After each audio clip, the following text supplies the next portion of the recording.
More stacking for flight, so her gear is tucked up. And her permanent home will be off to the left here, that new building going up.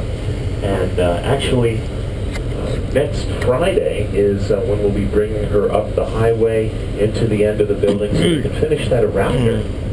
So you'll see her about 10 feet away from her nose cap here. Looks as she did after her final flight. But we're going to be starting at Cape Canaveral, and that's the Air Force Station. And page 17 of the booklet's a good satellite view. It's where they launch rockets with satellites, probes to other planets, the unmanned vehicles, and we'll be about halfway across the causeway looking at some of those northern pads, the water whipping up there with the wind. But the pads are so close together, NASA needed a bigger safety area for the Saturn V's and shuttles. We moved west here to Merritt Island and set up Kennedy Space Center on about 140,000 acres.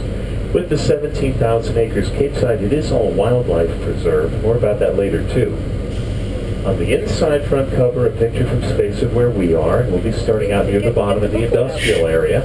Among other things, showing you where the quarters of the astronauts are when they're in town, taking the same route they would to the pad on launch day, stopping at the VAD first. When we get to the pad, though, we'll get closer than anyone on the regular tours. We'll loop right around the inner fence of 39A that hosted our final shuttle flights. Launch platform still out there. Stopping along this 42-mile stretch of untouched beach, one of the many man-made hillsides for tracking cameras. And there's a medium-sized one there for an upcoming unmanned launch next month. And then around 39B, we took the entire shuttle tower down. It'll be home to our future Space Launch System, a big, powerful rocket taking people out of Earth orbit again in a few years.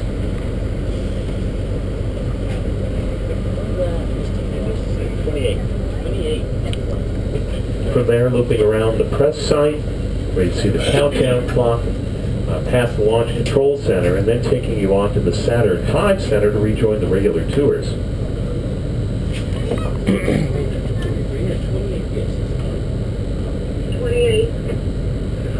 We are bringing Atlantis up on that carrier craft because she's going to be appearing in the building as though she's in space with her gear tucked up. Cargo bay doors open, the robot arm out. Of course, our other two orbiters sent off already. They'll be on their gear both at the Smithsonian, that's at Dulles Airport right now, and at the California Science Center in Los Angeles. And don't forget about the Enterprise in New York.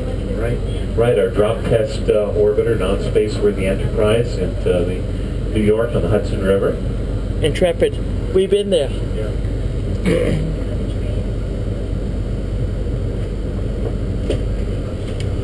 When we get around the other side of the new building, you'll be able to look inside and get an idea of the space that she'll be in with the left or port wing tipped down.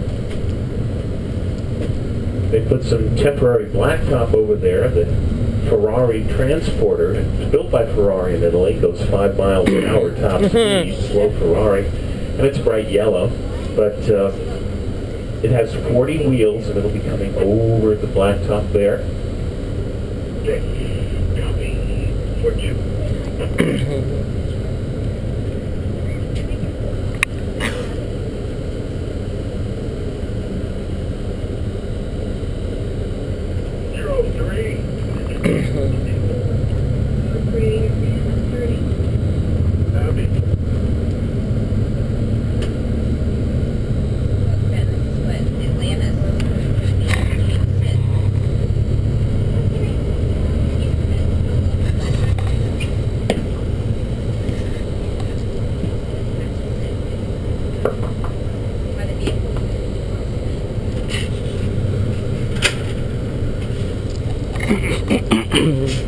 Still doing some work inside, even though it's windy outside.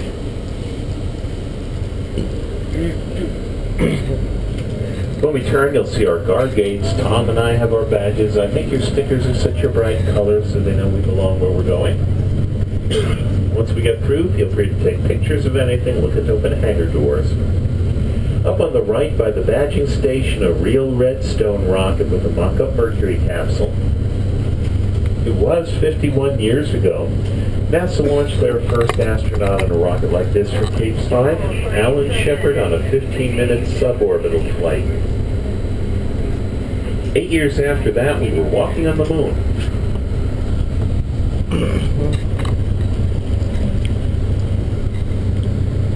By the way, did anybody see the vehicle assembly building in the distance on the way in? Yep. Okay, well, we'll be going inside a little later, but from the top of the overpass in front, when we get up there, if you look to the left or north, we'll get a view of it.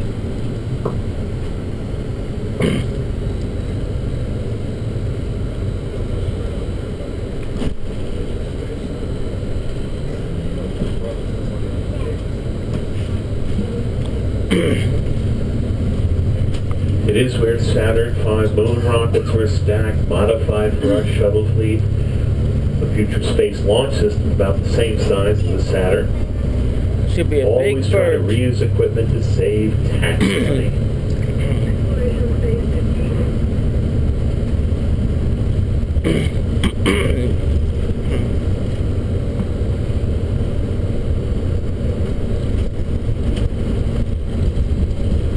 So, to the left of the parkway, you'll see the VAB. Any guesses for the distance?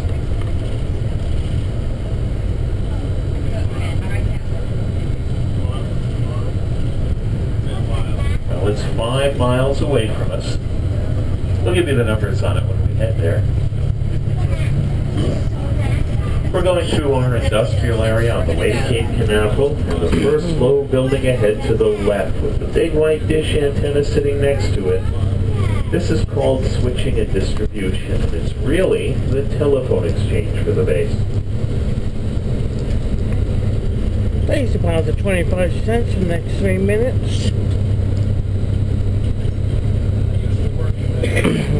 Up ahead to the right a bit, the taller building, antennas on its roof, is central instrumentation. Among other things, we zero in and recalibrate the thousands of instruments on our orbiters.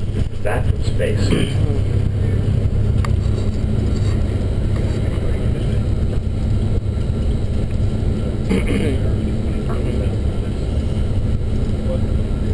We have NASA headquarters coming up ahead on the right.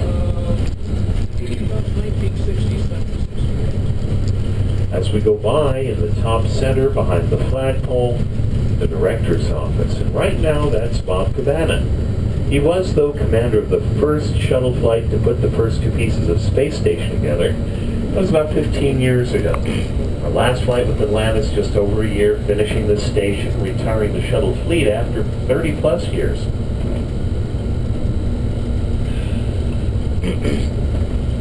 Of course, we do date back to Apollo, going to the moon. The next building does too. Operations and checkout, where we checked out the lunar landers, command modules, and also where the quarters of the astronauts are when they're in. That's getting a makeover too.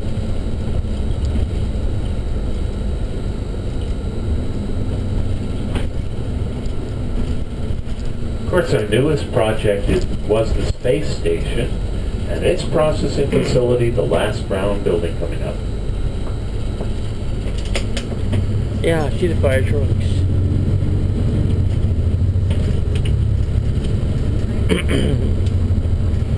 All the parts of the station launched by shuttle made their way through here, and that was the 15 of the 15 countries involved. You know, we're launching into space from Florida for good reasons, and when you can date to the 1860s, that's when Jules Verne wrote From the Earth to the Moon, and he imagined a giant cannon launching people to the moon from Tampa on our west coast. He knew the physics of being down closer to the equator, launching east. When we do, we pick up almost a 900-mile-per-hour boost from the spin of the Earth, like a slingshot throwing you off planet. Of course, with gunpowder and cannon shells, the gravity forces would have turned you to strawberry jam. Better. We're launching off the East Coast for real for safety. One of the early rockets went off course, blew up. I guess we thought that fish don't have congressmen yet. Speaking of wildlife, the whole area wildlife preserved, more endangered species than any place else. Success stories, alligators used to be endangered in the entire state, and now on property we have between 6,000 and 7,000. Also more bald eagles here than any place except Alaska. The now 21 nests, only one visible from a roadway, and we'll show you that on the way to the AD. When we get past the bushes on the left, though, we'll get a first view of some of those northern pads of Cape Canaveral, the Air Force side.